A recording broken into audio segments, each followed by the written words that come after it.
The Duke arrived dressed as a stable boy, and she was the only one who did not curtsy. The rain had been falling for 3 days straight, turning the roads of Hertfordshire into rivers of mud, and the stagecoach from London had been delayed by nearly 7 hours. By the time it finally lurched into the village of Thornwood, the sky had darkened to a bruised purple, and most respectable citizens had long since retreated behind their shuttered windows. Margaret Hale stood at the edge of the coaching inn's porch, her worn cloak pulled tight against the wind, watching the passengers descend. She was not waiting for anyone. She never waited for anyone. She had come only because her younger sister, Clara, had begged her to deliver a letter to the innkeeper's wife. A letter that could have waited until morning, but Clara was 19 and in love, and love did not understand patience. There were 5 passengers, a portly gentleman in a crushed velvet coat grumbling about the roads, a woman with a child who was crying, 2 young men who looked like clerks, pale and tired, and then the last one. He stepped down carefully as though the ground itself might betray him. His coat was plain, dark wool, patched at the elbows. His boots were scuffed beyond recognition. He carried no luggage, only a leather satchel slung across his chest, and when he straightened to his full height he swayed slightly, catching himself against the side of the coach. Margaret noticed that he did not look around. He did not survey the village, or the inn, or the people. He looked down at his own hands, turned them over as though checking they were still there, and then he began to walk, not toward the inn, but away from it, toward the darkening lane that led out of Thornwood. She should not have noticed.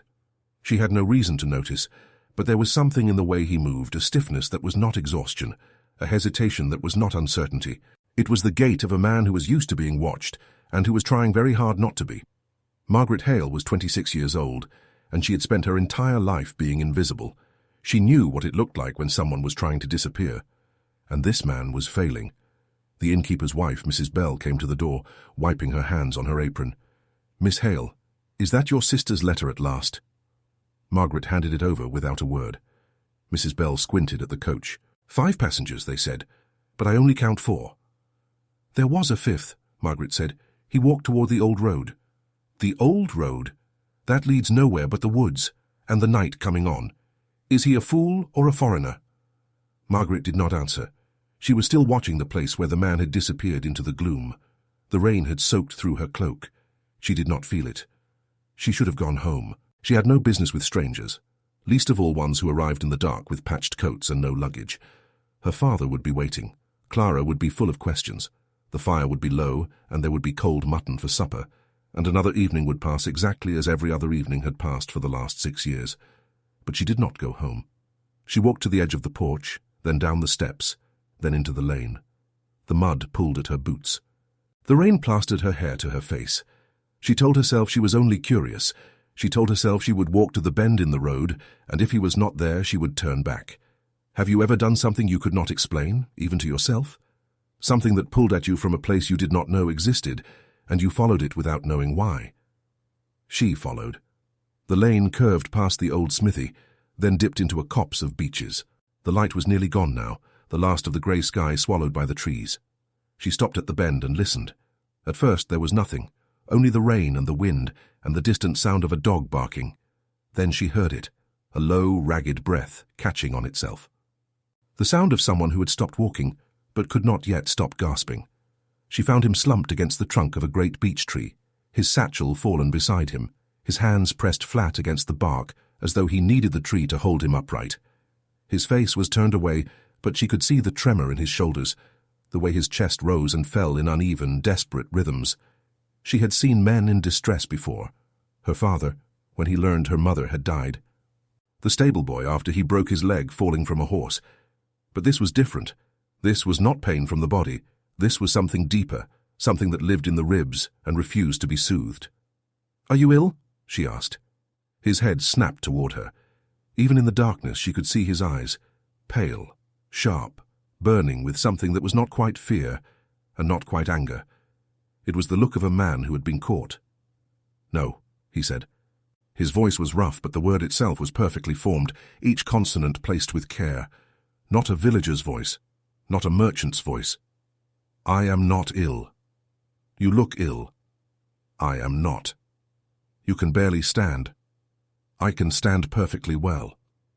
He pushed himself upright to prove it, and immediately swayed again, catching himself against the tree. Margaret did not move to help him. She had learned long ago that men who insisted they were fine did not want to be helped. They wanted to be believed. "The inn is back that way," she said, pointing. "Mrs. Bell will have a room. She keeps a fire in the common room until 10. "I am not going to the inn." "Then where are you going?" He did not answer. He bent slowly, retrieved his satchel and hung it across his chest with the same careful, deliberate movements. Then he looked at her, truly looked at her for the first time, his gaze resting on her face as though he were reading something written there. "You should go home," he said. "It is not safe for a woman alone on this road after dark." "I know this road better than you know your own name," she said, "and I am not afraid of the dark." Something flickered in his expression. Surprise, perhaps. Or recognition. "You should still go home," he said, but his voice had softened just slightly. "And you should go to the inn." "I cannot." "Why not?" He held her gaze for a long moment. The rain fell between them, cold and relentless, and she saw him weigh something in his mind. A decision he was not ready to make, a truth he could not yet speak. "Because the people in that inn," he said finally, "would recognize me." He turned and walked into the trees, leaving her standing alone in the lane with nothing but the rain and the weight of his words. And here is what she did not know, what she could not have known, standing there in the dark with the mud pulling at her boots and the wind biting through her cloak. The man she had just found was not a traveller who had lost his way. He was not a merchant down on his luck. He was not a soldier returning from war. He was Alexander Blackwood, the Duke of Ashworth, and he had left London 3 days earlier with his entire life in ruins. She did not know that yet, but she would. And when she did, it would change everything. The next morning, Margaret woke before dawn, as she always did. The cottage was cold, the fire reduced to ash, and she moved through her chores in the grey half-light, feeding the chickens, drawing water from the well, setting the bread to rise. Her father would not emerge from his study for another 2 hours. Clara would not stir until the sun was fully up.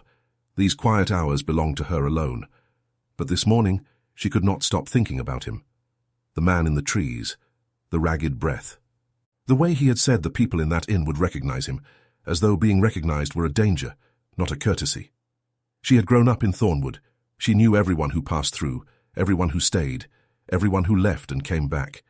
Strangers were rare, strangers who arrived with no luggage and no destination, who walked into the forest instead of toward a warm fire.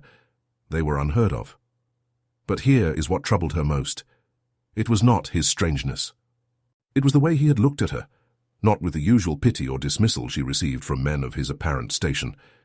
He had looked at her as though she mattered, as though her opinion, for that one moment, had weight. And she had sent him into the woods alone. She wiped her hands on her apron and made a decision. Thornwood's forest was not large, but it was dense. Old oaks and tangled underbrush, crisscrossed with paths that only the local children knew. She had played in those woods as a girl, had built forts and hidden from her sister, had learned every hollow and hiding place. If the stranger had tried to sleep there, she knew exactly where he would have gone.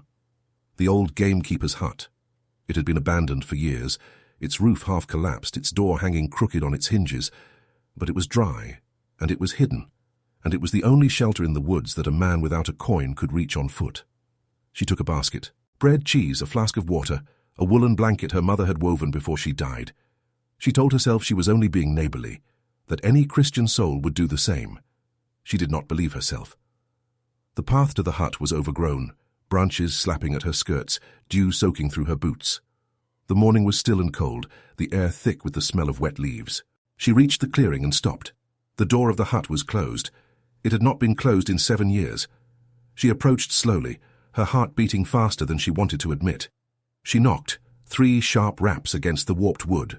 Silence. She knocked again. "I know you're in there," she said. "I brought bread." A long pause. Then the door creaked open, just a crack. His face appeared in the gap, dark circles under those pale eyes, 5 o'clock shadow darkening his jaw. He looked as though he had not slept at all. "You came back," he said. It was not a question. "You are a stranger in my village," she said. "I could not leave you to starve." That moment, when the door creaked open and his pale eyes met hers through the gap. That is the kind of charged silence that changes everything. If you want to see whether a weaver's courage can crack a duke's armor, subscribe and walk deeper into this woods with us.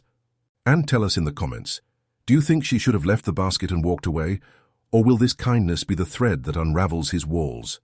Type, bread and courage, if you believe this meeting will reshape them both. He looked at the basket in her hands. For a long moment he did not speak. Then he opened the door fully and stepped back, letting her enter. The hut was a ruin. Leaves had blown in through the holes in the roof, forming a carpet on the dirt floor.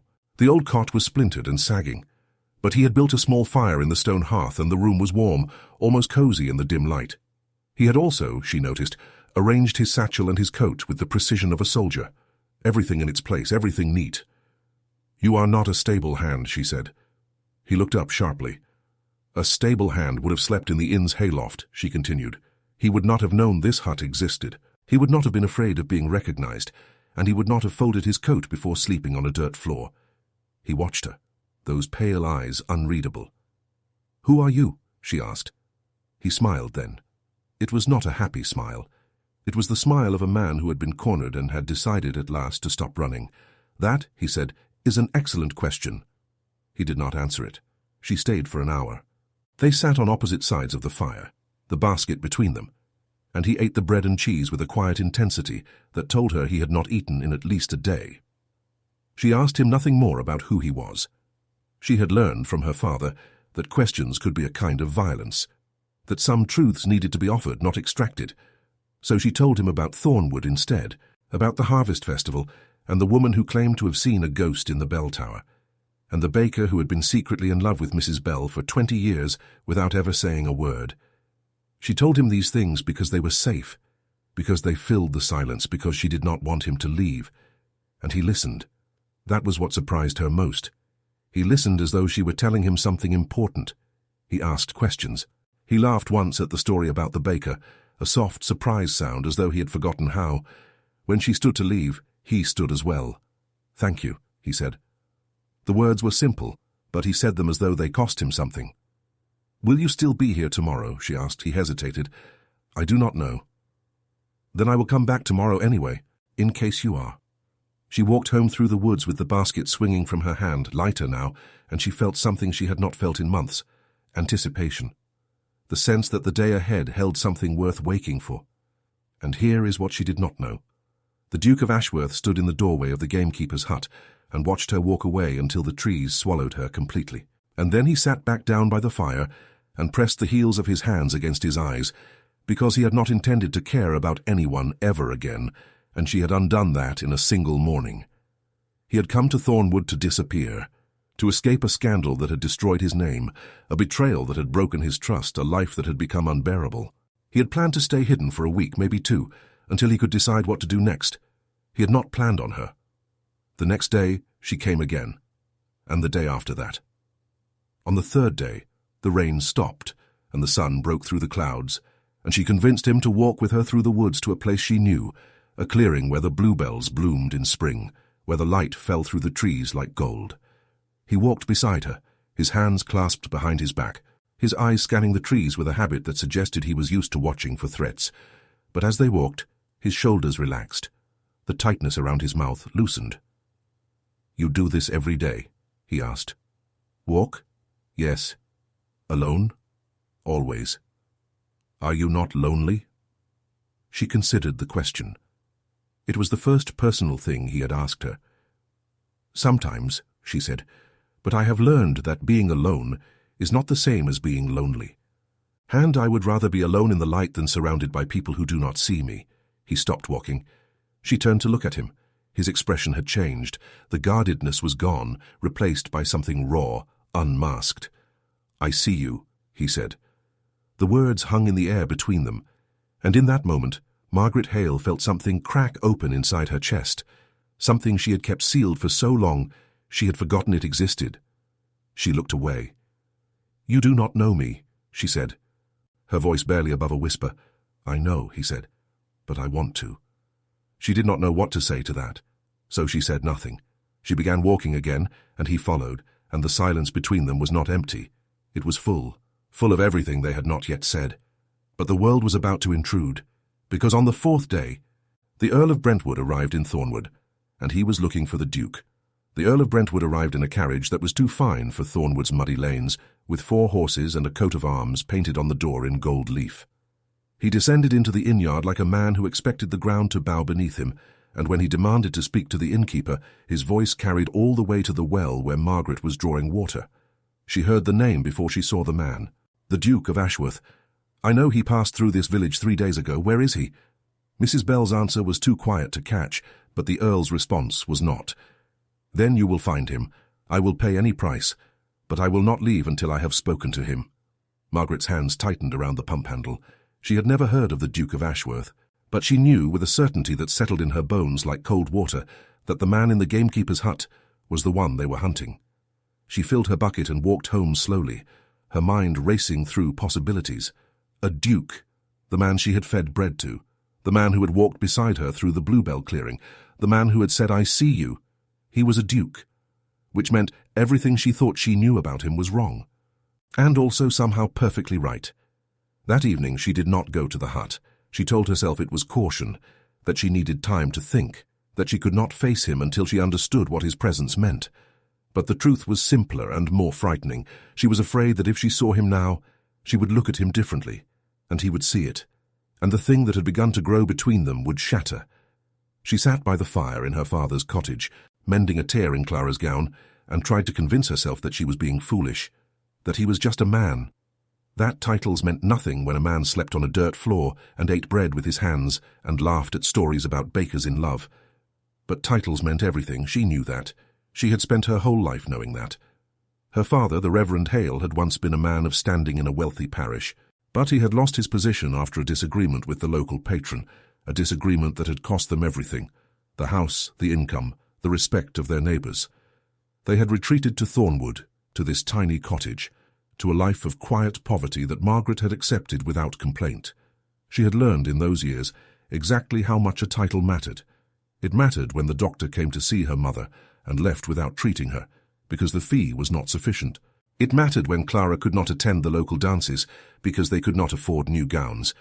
It mattered when Margaret walked through the village and people looked through her as though she were made of air. A man like the Duke of Ashworth moved through a different world. A world where doors opened, where servants bowed, where every word he spoke was weighted with authority. And she, Margaret Hale, daughter of a disgraced clergyman, wearing a gown so old it had been patched 3 times, she had no place in that world. She did not go to the hut the next day either.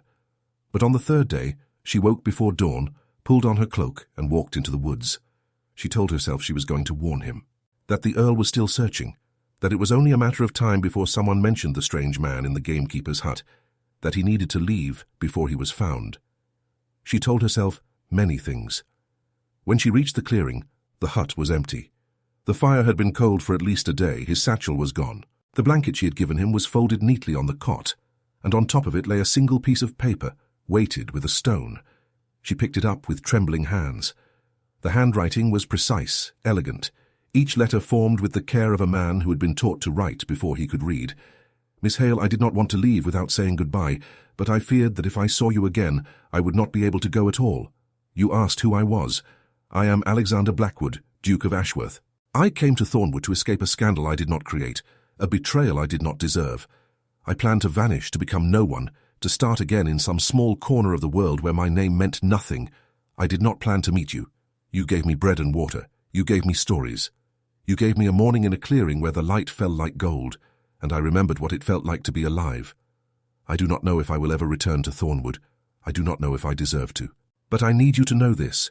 You are not invisible. Not to me. Not for a single moment. Yours with more gratitude than I can write, Alexander." She read the letter 3 times. The 3rd time, she pressed it to her chest, closed her eyes, and let herself feel the full weight of what she had lost. Then she folded it carefully, tucked it into her pocket, and walked home. She did not cry. She had not cried since her mother died, and she was not about to begin now. But something inside her had shifted, had cracked open, and she knew that she would never be quite the same. The days passed. The Earl of Brentwood left Thornwood empty-handed, his fine carriage churning the mud into deeper ruts. The villagers returned to their ordinary lives. Clara fell in love with someone new. The baker finally confessed his feelings to Mrs. Bell, and she accepted, and there was a small celebration at the inn. Margaret did not tell anyone about the Duke, not her father, not Clara, not the vicar's wife who came for tea every Thursday. The letter stayed in her pocket, hidden beneath her pillow at night, and she read it so many times that she memorized every line. Winter came to Thornwood. The snow fell thick and silent, burying the path she had walked with him, covering the clearing where the bluebells would bloom again in spring. She told herself it was over, that he was gone, that she had been a brief kindness in a difficult time, and that he had probably forgotten her the moment he reached the next village. But she could not forget him.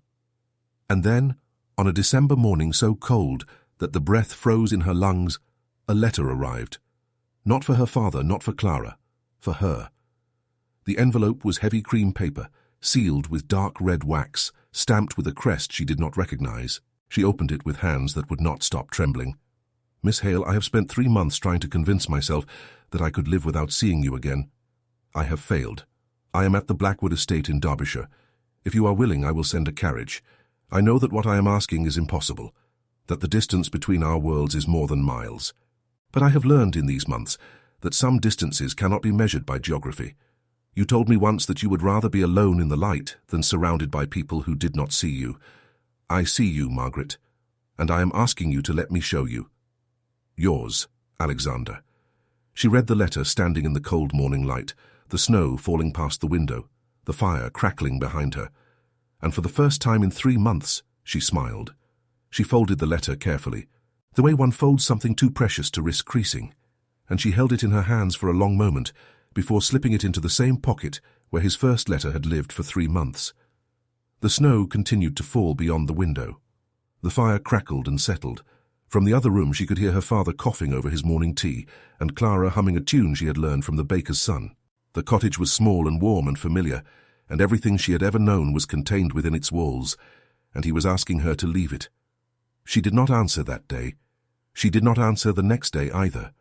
She carried the letter with her everywhere, to the well, to the market, to the church where she arranged the winter flowers on the altar. She read it again in the afternoon light, and again by candlelight, and again before she slept, tracing the crest on the envelope with her fingertip, as though she could read the truth of him in the wax.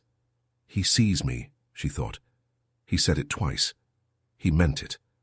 But seeing someone and choosing them were two different things. She knew that. She had watched her father choose his pride over his position, her mother choose silence over complaint, Clara choose love over sense. She had spent her whole life watching other people make choices, and now it was her turn.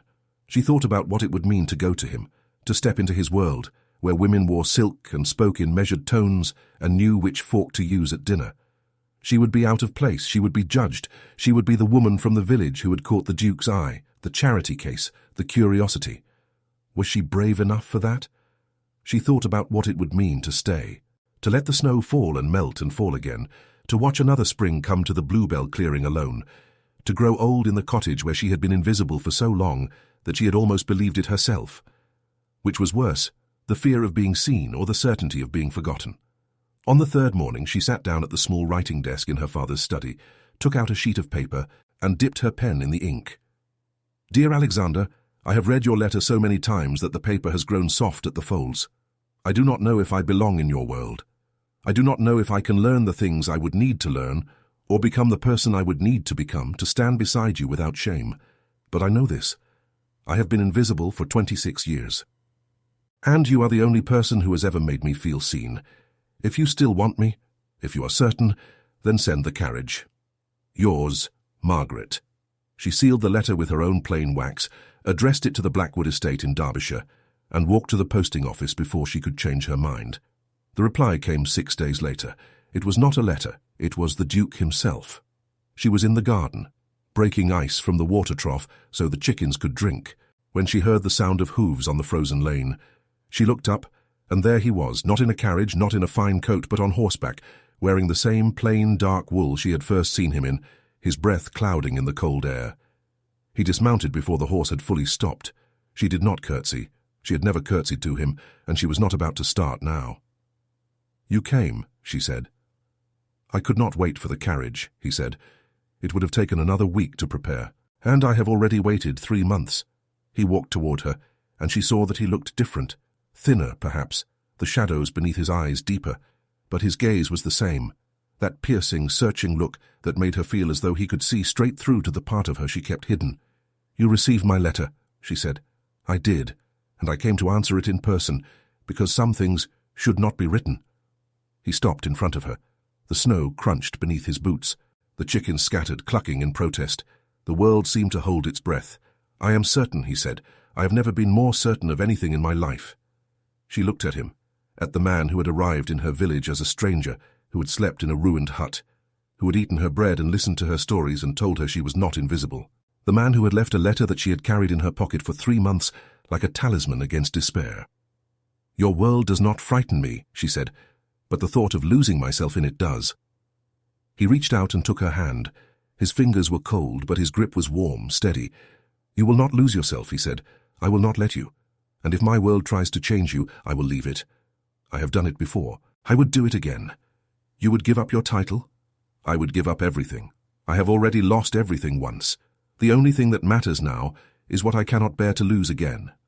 The words fell between them, heavy and true, and Margaret felt the last of her resistance crumble like ice breaking in the spring thaw. She stepped forward, and he pulled her into his arms, and she pressed her face against his chest and felt the steady beat of his heart beneath the rough wool of his coat. He held her as though she were something precious, something he had crossed a country to find. "I will try," she whispered. "I cannot promise I will be what you need." "You already are," he said. "You always have been." They stood together in the snow, the winter light pale around them. And for the first time in her life, Margaret Hale did not feel like she was standing outside the world, looking in. She was inside it. She was part of something. She was seen. But the story does not end there, because the Duke of Ashworth had not told her everything. The scandal he had fled, the betrayal that had destroyed his name, it was not behind him, it was following him. And it would arrive in Thornwood within the week, in the form of a woman who had once been the closest person in the world to him. Her name was Lady Cordelia Ashworth. She was his sister-in-law, and she had come to finish what she started. On the evening of the Duke's arrival, they sat together in the cottage's small parlour, the fire burning low, Clara having been sent to bed with 1,000 unspoken questions, and her father having retreated to his study with a look of resigned acceptance. Margaret held a cup of tea she had not drunk. Alexander sat across from her, his hands wrapped around his own cup, staring into the flames. "There is something I need to tell you," he said. "Something I should have told you before I left." She waited. "My brother died 2 years ago," he said. "Philip. He was the elder son, the heir. I was never meant to be duke. I was the second son, the spare, as they say. I had no responsibilities, no expectations. I was free." He set down his cup. "Philip married a woman named Cordelia. She was beautiful, clever, ambitious. She loved him, I believe, but when he died and when the title passed to me, she expected something I could not give her." "Expected what?" "He left her with nothing but a jointure. The estate, the wealth, the power, it all became mine. And she believed that I would share it with her, that I would continue what they had, that I would marry her, in time." Margaret's throat tightened. "I could not," he said. "I did not love her. I had never loved her. And when I told her that, she did not accept it." He looked up and his eyes were dark with a pain she had not seen before. "She spread rumors, whispers at first, that I had mismanaged the estate, that I was unfit to hold the title. Then more serious accusations, that I had been negligent in my brother's care before he died, that I had hastened his passing." The word hung in the air like smoke. "She accused you of murder," Margaret said. Not a question. She did not say it outright. She was too clever for that. She planted seeds and let them grow, and by the time I realized what she was doing, the damage was done. My name was ruined, my friends withdrew, my creditors circled. I left London because I could not walk down a street without being stared at. And now? She has followed me. I thought I had lost her when I came to Thornwood, but I received word before I left Derbyshire. She knows I am here. She is coming." Margaret set down her cup. Her hands were steady. "Let her come," she said. He looked at her, surprised. "You faced a scandal that would have broken most men. You left your entire life behind, and you still came back for me. Do you think I am afraid of one woman with a grudge?" "She is not just a woman with a grudge. She is clever. She is ruthless. She has already destroyed me once." "Then we will face her together." He stared at her for a long moment. Then he laughed, a low, rough sound full of disbelief and gratitude. "You are the most remarkable woman I have ever met," he said. "I know," she said. "Now drink your tea before it goes cold." Lady Cordelia Ashworth arrived 3 days later, on a morning so bitterly cold that the frost had formed crystals on the inside of the cottage windows. She did not come alone. She came with a carriage, a lady's maid, and a stack of documents tied with ribbon. She was dressed in deepest black, as though she were still in mourning, though her brother-in-law had been dead for 2 years. Her hair was pale gold, her eyes a sharp, calculating blue, and her smile was the kind that promised nothing good. She did not knock at the cottage door. She sent a footman with a letter, demanding that the Duke of Ashworth meet her at the inn, where she had taken the best room. Margaret watched him read the letter, his jaw tightening with every line. "I will go alone," he said. "No," Margaret said. "We will go together." "Margaret, if she is as clever as you say, she will expect you to come alone. She will have prepared for that. She will not be prepared for me." He looked at her. The firelight caught the lines of his face, the worry he could not quite hide. "You do not know what she is capable of. Neither do you, apparently, because you ran from her, and she is still chasing you. Perhaps it is time to stop running." He held her gaze, and then, slowly, he nodded. They walked to the inn together, Margaret in her best gown, still worn, still patched but clean and pressed, and Alexander in the plain, dark coat he had worn the day he arrived. The inn-yard was empty, the village quiet, and the frost crunched beneath their feet like shattered glass. Lady Cordelia was waiting in the private parlour. She rose when they entered, her eyes flickering over Margaret with a swift, dismissive assessment that made Margaret's spine stiffen. "And who is this?" Cordelia asked, her voice smooth as cream. "Your housekeeper?" "She is Miss Margaret Hale," Alexander said, his voice cold. "And she is the woman I intend to marry." The silence that followed was absolute. Cordelia's smile did not waver, but something shifted in her eyes, a hardening, a recalculation. "I see," she said. "I had heard rumours, of course, but I did not believe them. What do you want, Cordelia?"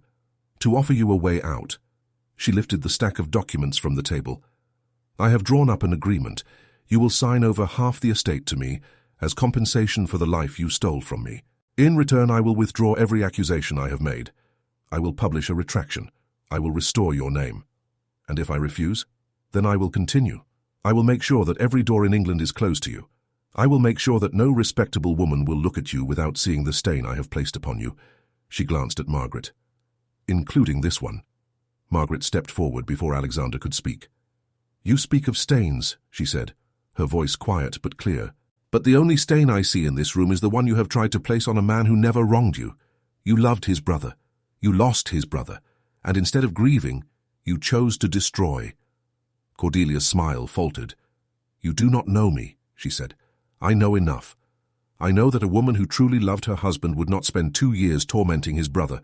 I know that a woman with a just cause would not need to lie. And I know that you came here expecting to find a man alone, broken, ready to surrender. Instead, you found me." She stepped closer. "You can publish whatever you like. You can spread your whispers from London to Edinburgh, but you cannot touch what we have built, because we built it on something you do not understand, something that cannot be destroyed by rumours or documents or clever words." She looked at Cordelia, and her eyes held no fear. "You have already lost. You just do not know it yet." Cordelia's face went pale. Her hands tightened on the documents. "You will regret this," she said. "No," Margaret said. "I will not." Alexander moved to stand beside her, his hand finding hers, their fingers interlacing. "The agreement is void," he said. "You will leave Thornwood by nightfall. And if I hear of any further attempts to damage my name or the name of my future wife, I will take every legal measure at my disposal to ensure you never see a single penny of the Ashworth estate. Do I make myself clear?" Cordelia said nothing. She gathered her documents, her gloves, her dignity, and walked past them without another word. The door closed behind her. The parlour was silent. Alexander turned to Margaret, and his eyes were bright with something that looked almost like wonder. "How did you know what to say?" he asked. "I did not know," she said. "I simply said what I believed. That is the most terrifying thing I have ever witnessed." "Good. Then you will never bore me." He laughed, and the sound filled the room, warm and whole and free. And in that moment, standing in the parlour of a small village inn, with the frost still clinging to the windows and the winter light falling pale around them, Margaret Hale understood something she had never fully believed before. She was not invisible. She had never been invisible. She had only been waiting for someone who knew how to look. The wedding took place in the spring, when the bluebells were blooming in the clearing where they had first walked together. It was a small ceremony. Just the vicar, Margaret's father, Clara, and the baker and his new wife, who had insisted on providing the cake. Alexander wore a coat of deep blue that matched his eyes, and Margaret wore a gown of cream muslin that Clara had sewn herself, with tiny embroidered flowers along the hem. The Duke of Ashworth married the daughter of a disgraced clergyman in a forest clearing, with birdsong for music and the scent of wildflowers for incense. And when he took her hands and looked into her eyes, he did not see a woman who had been overlooked, forgotten, dismissed. He saw the woman who had found him in the dark, who had fed him bread and given him stories, who had stood between him and his enemy without flinching. He saw the woman who had taught him that being seen was not the same as being known, and that being known was worth crossing an entire country for. The carriage that carried them away from Thornwood was plain and simple, but it did not matter, because she was beside him, and he was beside her, and the road ahead was open and full of light. And as they travelled north toward Derbyshire, Margaret leaned her head against his shoulder and watched the countryside roll past, the green fields, the budding trees, the sky that stretched endless and blue. She thought of the clearing where the bluebells would bloom for years to come, long after they were gone. She thought of the gamekeeper's hut, still standing in the woods, waiting for the next stranger who needed shelter. She thought of the letters folded in her trunk, the ones she would keep for the rest of her life. And she thought of the Duke, who had arrived dressed as a stable boy. He had been wrong, she realized now. He had told the Earl of Brentwood that he came to Thornwood to escape. But that was not the truth. He came to find himself again. And she, the invisible woman in the worn cloak, the one who did not curtsy, she had been waiting for him all along. Not to save him, to see him, because sometimes the heart hides its truth until the very end. And when it finally speaks, it changes everything. The years passed, as years do, and the Duke of Ashworth's estate in Derbyshire became known for something it had never been known for before: warmth. The great house had always been beautiful, built of pale grey stone with tall windows that caught the afternoon light, surrounded by gardens that had been cultivated by generations of Blackwood women. But it had been cold, in the way that houses become cold when they have known too much grief and too little laughter. When Alexander had inherited it, he had walked through its halls feeling like a ghost in his own home, the portraits of his ancestors watching him with eyes that seemed to ask what he was doing there. Margaret changed that. She did not change it by ordering renovations or hiring new staff. She changed it by being herself, by sitting in the library with her feet tucked beneath her, reading novels that the previous duchesses would have considered beneath their notice, by walking through the gardens in the early morning, her skirts damp with dew, and stopping to speak to every gardener she passed, by inviting the housekeeper to sit down and share tea with her, which had caused such consternation among the other servants that it had taken a full month for anyone to accept. Alexander watched her transform his world, and he fell in love with her all over again, every day. But there was one thing she had not told him, one secret she carried in the same pocket where she had once carried his letter, and she had not found the courage to speak it. It began with a letter from London, forwarded from Thornwood, written in a hand she did not recognize. She was alone in the morning room when she opened it, the sunlight falling across the desk, a cup of tea cooling beside her. The letter was brief, formal and devastating. Dear Miss Hale, I write to inform you that your mother's younger sister, your Aunt Eleanor, has passed away after a long illness. In her final months, she expressed a wish that you be made aware of the circumstances of your birth, which she believed had been kept from you for too long. Your mother, before she married your father, was engaged to another man, a gentleman of means and standing whose family opposed the match. When the engagement was broken, your mother discovered she was with child. That child was you. The letter trembles in Margaret's hands, and we feel that tremor too, because this secret does not just belong to her past, it reaches into the very heart of the family she has married into. A secret this deep deserves to be witnessed, and if you want to be here when she finally speaks it aloud, subscribe so you do not miss the moment the Duke learns the truth about the blood that runs in her veins. Tell us in the comments, if you were Margaret, would you tell Alexander immediately, or would you wait until you had met Lord Whitmore alone first? Your father, the Reverend Hale, married her knowing this. He raised you as his own. But the gentleman in question, your biological father, is alive. He is 67 years old, unmarried, and without legitimate heirs. His name is Lord Henry Ashworth, the Earl of Whitmore. He is, as you may already surmise, the uncle of your husband. He wishes to meet you. Margaret set down the letter. Her hands were shaking. She had always known she did not look like her father. She had always known there was something in her features, the shape of her eyes, the curve of her jaw, that did not match the Hale family portraits. But she had assumed it was simply the way of things, that she took after her mother's side, or that she was simply herself unaccounted for by lineage. She had not expected this. She sat for a long time, the letter spread before her, the morning light shifting across the page. She thought of her mother, who had died when she was 17, who had never spoken of a broken engagement or a child conceived in love and lost to circumstance. She thought of her father, the Reverend Hale, who had raised her with tenderness and patience, who had never once made her feel like a burden, even when his own life had crumbled around him. She thought of Alexander. Her husband, the Duke of Ashworth, was her cousin, not by blood. They shared no common parent, but through the tangled web of families and titles and secrets that bound the aristocracy together. Lord Henry Ashworth was his uncle, and Lord Henry Ashworth was her father. She did not know whether to laugh or cry. She folded the letter and tucked it into her pocket, the same pocket where Alexander's letters had lived, and she waited. She waited 3 days before she told him. They were walking in the garden, the evening light long and golden, the roses blooming in profusion around them.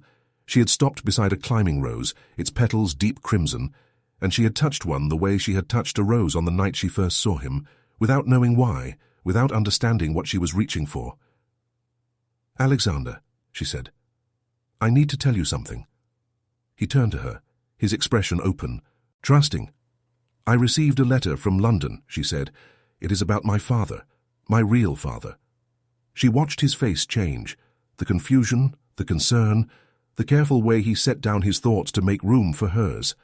She told him everything, the letter, the broken engagement, the secret her mother had carried to her grave, the name of the man who had fathered her. When she finished, the silence stretched between them, filled only with the sound of birds and the distant murmur of a fountain. "Lord Henry Ashworth," Alexander said slowly. "My uncle." "Yes. He is—" He paused. "He is a difficult man. He has lived alone for decades. He has refused every invitation to family gatherings, every attempt at reconciliation. I have met him 3 times in my entire life." "I know. And he wants to meet you." "Yes." Alexander looked at her, and his eyes held something she had not expected. Not shock, not anger, but a kind of wonder. "You are an Ashworth," he said. "You have always been an Ashworth. You belong to this family before either of us knew it." "I am a Hale," she said. "I was raised a Hale. I do not know what it means to be anything else." He took her hand. "Then we will go together," he said. "And we will find out." The journey to Lord Henry's estate took 2 days. It was a smaller estate than Ashworth, older, more weathered, set on a wind-swept coast where the sea crashed against the cliffs and the gulls cried overhead. The house was built of dark stone, its windows narrow, its gardens wild and overgrown. Lord Henry received them in his study, a room lined with books and filled with the smell of old paper and salt air. He was a tall man, thin, with silver hair and pale eyes that were unmistakably the same as Alexander's, and Margaret realized with a start, the same as her own. He looked at her for a long time without speaking. "You have her eyes," he said finally. "Your mother's eyes." "I know," Margaret said. "I never forgot them. Not in 40 years. He gestured for them to sit, and he lowered himself into his chair with the careful movements of a man who had lived alone for too long, who had learned to be precise because there was no one to be careless around. "Your mother wrote to me," he said, "before she died. She told me about you. She asked me not to interfere, not to disrupt the life she had built for you. I honored that request for 9 years. Why are you telling me now? Because I am old, because I have no heirs, because I have spent 40 years regretting the choices I made when I was young and foolish, and I do not want to die with more regrets than I already carry." He leaned forward, and his voice softened. "I do not expect you to call me father. I do not expect you to love me. I only wanted you to know that you were not an accident. You were not a mistake. You were the only good thing that came from a love that should have lasted a lifetime, and I have carried the memory of your mother in my heart every day since I lost her." Margaret felt tears prick her eyes. She did not let them fall. "I have a father," she said. "The Reverend Hale raised me. He loved me. He is my father in every way that matters." "I know. But I would like to know you, if you are willing." Lord Henry looked at her, and for the first time she saw something crack in his careful composure, a chink in the armor he had worn for 40 years. "I would like that very much," he said. They stayed for 3 days. They walked along the cliffs, the wind whipping their hair, and Lord Henry told her stories of her mother, of how they had met at a country dance, of how she had laughed at his formal manners, of how they had planned a future that was stolen from them by the cruelty of families and the rigidity of society. Margaret listened. She asked questions. She let herself feel the grief of a love that had ended before she was born, and the strange, fragile hope of a connection that was beginning now. On the last evening, Lord Henry took her aside. "I have made arrangements," he said. "Half of my estate will go to you. The other half will go to Alexander as my nephew. I have no children of my own, and I will not let the Ashworth name die with me." "Half of your estate," Margaret repeated. It is enough. More than enough. It means that no one will ever look down on you again. It means that when you walk into a room, you will not be the poor clergyman's daughter. You will be the heir to Whitmore." She shook her head slowly. "I do not want the money," she said. "I married Alexander knowing he had nothing. I would marry him again if he had nothing still. Then take it for your children. Take it so that they will never have to choose between love and security the way we did." She looked at him, this man who was her father, who had loved her mother and lost her, who had spent 40 years alone, who was trying in his own awkward way to make amends for a past he could not change. "Thank you," she said. "I will accept it. For my children." He nodded, and there was something in his eyes that looked almost like peace. They returned to Ashworth in the golden light of early autumn, the trees beginning to turn, the air crisp and clean. Margaret sat beside Alexander in the carriage, her hand in his, and watched the landscape roll past. "You are an heiress now," he said. "I am a wife now. That is enough. You are an heiress and a wife, and you are the most formidable woman I have ever known." She smiled. "Good. Then you will never be bored." He laughed, and the sound filled the carriage, warm and free. And as they passed through the gates of the Ashworth estate, Margaret looked up at the great house, her home, her future, and she thought of all the roads that had led her here, the rainy night at the inn, the gamekeeper's hut, the letters, the snow, the clearing where the bluebells bloomed. She had been invisible for 26 years, and now she was seen. Now she was known. Now she belonged. She leaned her head against Alexander's shoulder, and she let herself feel the full weight of everything she had gained. The autumn passed, and winter came again, and the estate settled into the rhythm of the season. Margaret learned the names of every servant, every tenant farmer, every child who lived on the land. She opened the kitchens to the village women, started a school for the children who could not afford tutors, and sat with the elderly in their cottages, listening to their stories as she had once listened to Alexander in the gamekeeper's hut. She became beloved, not because she was a duchess, but because she was Margaret, curious, kind, fierce when she needed to be, gentle when it mattered most. And in the spring, when the bluebells bloomed again, she gave birth to a daughter. They named her Eleanor, after the mother Margaret had lost and the aunt she had never known. She had dark hair and pale eyes, and she cried with a force that made the servants laugh and Alexander look proud. Margaret held her daughter in her arms, standing at the window of her bedchamber, looking out at the gardens where the roses were beginning to bud, and she thought of her own mother, who had carried a secret for 17 years, who had loved a man she could not marry, and raised a child who was not her husband's, who had given Margaret a life of quiet dignity and unspoken sacrifice. "I will tell her the truth," Margaret said softly.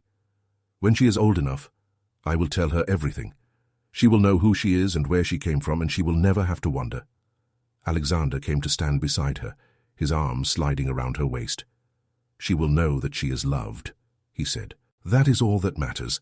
Margaret looked down at her daughter, at the tiny face relaxed in sleep, at the small hand curled against her chest, and she smiled, because sometimes the heart hides its truth until the very end. But when it finally speaks, when it finally dares to be seen, it changes everything.